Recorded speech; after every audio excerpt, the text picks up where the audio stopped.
Du benutzt beim Trompetespielen zu viel Druck mit dem Mundstück, mit dem Instrument auf deine Lippen. Da möchte ich dir heute eine Gerätschaft vorstellen, mit der du trainieren kannst, genau diesem entgegenzuwirken.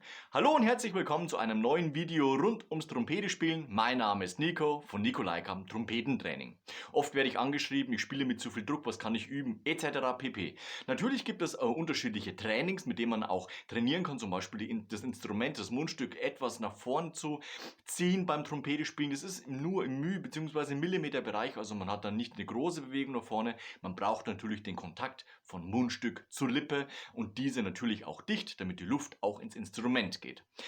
Dennoch gibt es viele, die sich antrainieren, mit zu viel Druck zu spielen. Und das auch schon in der Mittellage bzw. teilweise auch in der tiefen Lage.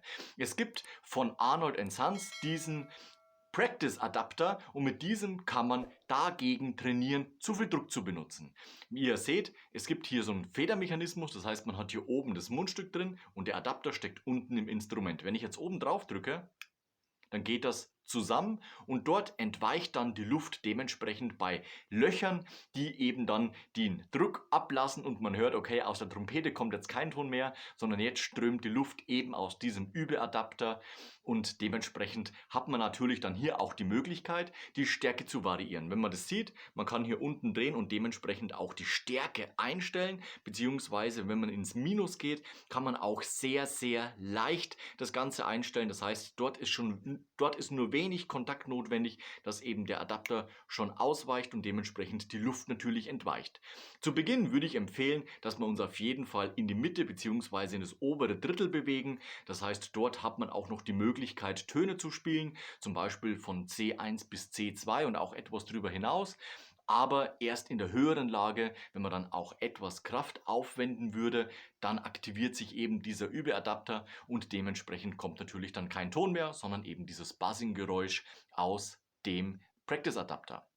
Ich stelle es mal auf meine Überintensität ein, das heißt, wir gehen hier mit dem Plus, mit diesem Schieber in das obere Drittel einfach. Da merkt man dann auch, wenn man Trompete spielt, das zeige ich euch jetzt gleich mal, dass der Ton dann dementsprechend natürlich auch entweicht.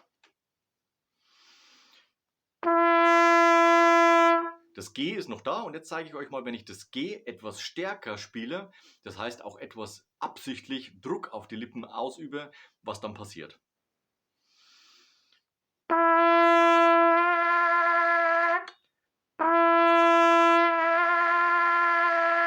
Kommt dieses Buzzing-Geräusch. Wenn ich jetzt nach oben gehe, nimmt ja automatisch auch die Luftintensität zu, das heißt der Luftdruck steigt. Und damit ich eben mit den Lippen zum Mundstück hin abdichte, nimmt natürlich auch dort der Druck etwas zu. Aber, wie gerade eben schon erklärt, dadurch, dass wir sozusagen diesen Federmechanismus haben, weicht natürlich dann das Mundstück zurück durch den Adapter und dort strömt dann die Luft nach außen. Das heißt, ich kann hier trainieren, höhere Töne, zum Beispiel wenn das Maximale jetzt zum Beispiel das C2 wäre, was ich spielen kann, ohne dass der Adapter aktiviert wird, dann kann ich jetzt trainieren, zum Beispiel über Cis und D eben halbtonschrittweise nach oben zu kommen, ohne dass der Adapter ausweicht und dementsprechend natürlich dann noch Ton aus der Trompete kommt. Wir probieren das mal aus. Ich starte beim G1.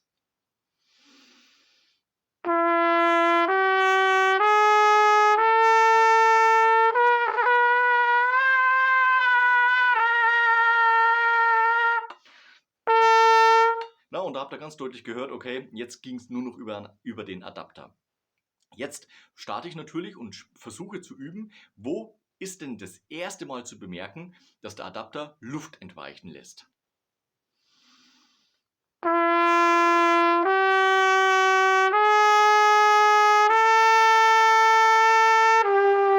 Na, von C auf Cis passiert es zum ersten Mal. Das heißt, ich spiele wieder nach oben.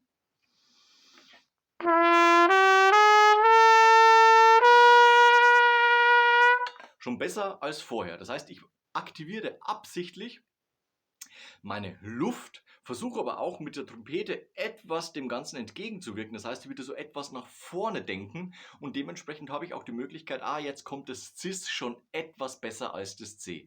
Und da fängt jetzt das Üben an. Anhand von dem Adapter kann ich dementsprechend natürlich dann in dieser Lage trainieren und habe automatisch immer die Kontrolle übers Ohr, kommt der Ton aus der Trompete oder strömt die Luft aus dem Adapter. Jetzt kommen wir zu einem Nachteil von diesem Adapter. Er verlängert natürlich unsere Trompete. Das heißt, Dieses Teil schalte ich ja zwischen Trompete und Mundstück, dementsprechend wird natürlich die Trompete auch tiefer. Ich kann mit dem Stimmzug etwas entgegenwirken, aber natürlich nicht auf die Länge des Adapters. Eine Kleinigkeit geht, aber so viel kann ich nicht ausgleichen. Man hat dann einen Unterschied von etwa einem Halbton. Und dem muss man sich einfach bewusst sein, dass man, wenn man dann auf der Trompete spielt, das heißt ohne Adapter spielt, dass man dort natürlich dann auch höher klingt. Ich zeige es euch einmal. Ich stelle die Trompete wieder auf meine ursprüngliche Position ein. Das heißt, wenn ich das G spiele, na,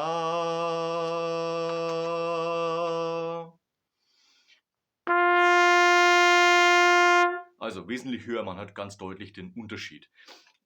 Das muss man sich einfach bewusst sein, dass dieser Adapter natürlich Auswirkungen in Sachen Intonation hat. Das heißt, du kannst natürlich nur zu Hause mit diesem Adapter trainieren oder mit einem Kollegen, der auch einen Adapter benutzt, natürlich.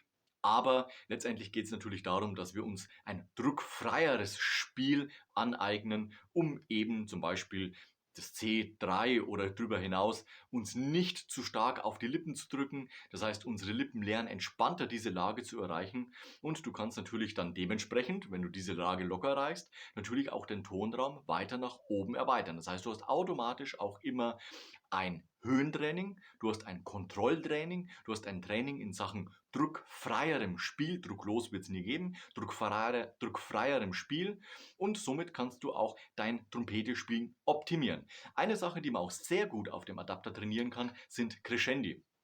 Als Dirigent von Blasorchestern weiß ich immer, wenn es in eine Crescendo-Passage geht, spielen manche Musiker das natürlich mit der Luftführung und geben dann etwas schnellere Luft ins Instrument. Und bei manchen hat es auch noch den Effekt, dass das Instrument etwas gegen die Lippen gedrückt wird. Das heißt, dort hat man natürlich dann einen großen Einfluss auf Sachen Intonation und dementsprechend ist natürlich auch die Intonation im Orchester, im Ensemble, die geht auseinander.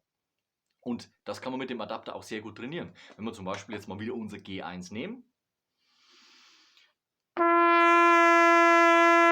Und jetzt werde ich lauter.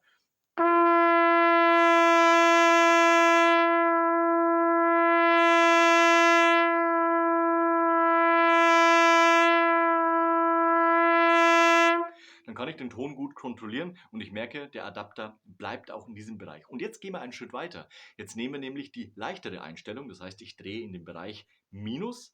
Dort wird der Adapter schneller anspringen und dementsprechend probieren wir die gleiche Übung mal aus und schauen mal, ob ich auch die gleiche Lautstärke erreiche oder ob sich der Adapter zwischenzeitlich schon aktiviert.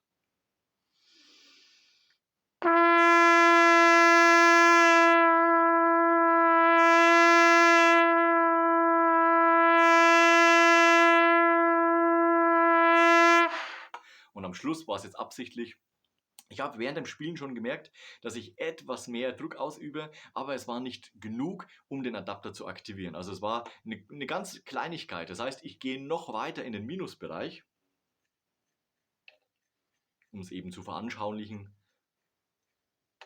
was passiert. Los geht's.